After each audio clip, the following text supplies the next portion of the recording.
Bismillahirrahmanirrahim. Assalamualaikum warahmatullahi wabarakatuh. Perkenalkan, nama saya Lutfiah Rizky Ramadhani Hasibuan dengan NIM 12030500075. Di sini saya akan mempresentasikan mengenai profesi advokat untuk memenuhi mata kuliah Etika Profesi Hukum dengan dosen pengampu Bapak Elan Jailani SHMH.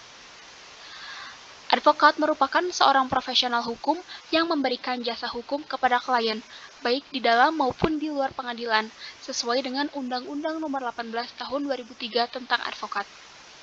Pengertian advokat sendiri merupakan seseorang yang mempunyai hak untuk membela satu orang ataupun kelompok yang memerlukan pembelaan hukum secara sah di pengadilan. Mereka memberikan jasa hukum yang meliputi konsultasi hukum, bantuan hukum, menjalankan kuasa, mewakili, mendampingi, membela, dan melakukan tindakan hukum lain untuk kepentingan klien.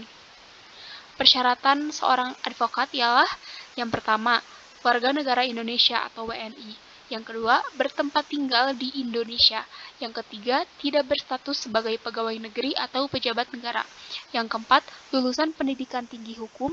Dan yang terakhir, mengikuti pendidikan khusus profesi advokat yang diselenggarakan oleh organisasi advokat yang didirikan berdasarkan undang-undang. Adapun tugas dan fungsi advokat itu, advokat bertugas membela kepentingan klien dengan cara yang tidak membabi buta, yaitu membantu dalam melancarkan penyelesaian perkara dengan membantu hakim untuk memutuskan perkara melalui data serta informasi yang ada untuk disampaikan di pengadilan. Mereka juga harus menjunjung tinggi kode etik profesi, Pancasila, hukum, serta keadilan.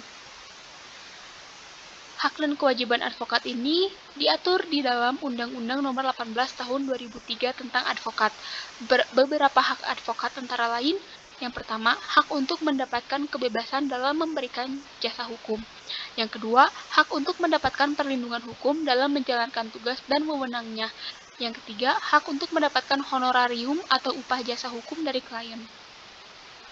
Selanjutnya masuk kepada kode etik profesi advokat. Kode etik profesi advokat adalah seperangkat aturan yang mengatur tugas, fungsi, dan kerja dari seorang advokat. Kode etik ini menjabarkan nilai-nilai dan prinsip-prinsip yang diharapkan dipatuhi oleh anggota profesi advokat untuk menjaga profesionalisme dan integritasnya. Beberapa aspek penting dalam etika profesi advokat antara lain, hubungan advokat dengan kliennya. Advokat memiliki kewajiban untuk jujur dengan klien mereka dan tidak menyesatkan mereka tentang detail apapun. Mereka juga perlu mengedepankan keadilan dan menghormati semua pihak yang terlibat dalam sengketa atau masalah hukum yang mereka tangani. Advokat juga harus jujur kepada kliennya setiap saat, termasuk tentang keterbatasan kemampuannya.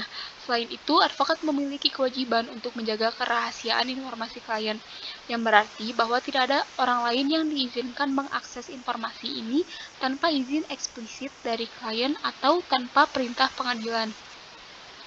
Citra dan martabat kehormatan profesi.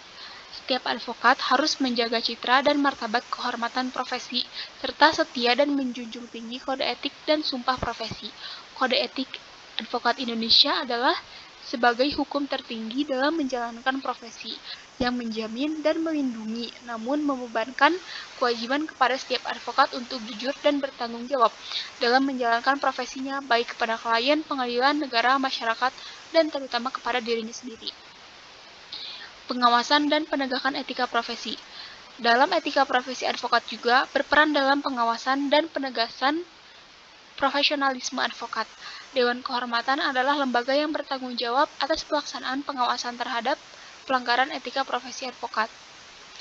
Dan yang terakhir, dalam menjalankan tugasnya, advokat memiliki kewajiban untuk mematuhi etika profesi hukum.